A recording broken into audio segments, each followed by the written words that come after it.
everyone, nandito po tayo ngayon sa onion farm ni Madam Nori Calosa ng Barangay San Roque, Pangabo, Nueva Ecija. Bali, pinaharvest niya po yung white onion niya ngayon. Madam, magkano po na-deal itong sibuyas niyo? 25 lang. 25 pesos per kilo. Hindi ba sobrang baba naman po pag ganung presyuhan ngayon? Oo, talagang mababa. Sa 25 po ba magkakaroon pa kayo ng kita? Ay, meron din pong konti. Kaya nga lang, pag may utang, hindi ba kabayad sa utang?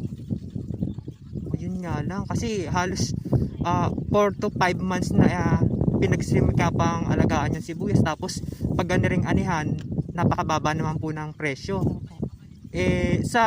Kung kayo po yung masusunod, magkano ba dapat ang kailangan presyo ng sibuyas para naman kahit konti, magkaroon po kayo ng sapat na kita? Ay, kahit po sana mga 35 lang, hindi naman kami naghahangad ng maraming kita. Sa 35 po, pagka po may utang, makakabayad. Medyo emotional si Mother kasi Talaga po nakakaiyak. naiyak siya sa 25 pesos. Ganun, pakikita ko po kung gaano karami yung papaanin niya ngayon, kalang napakababa naman po. Eto po. Ayan.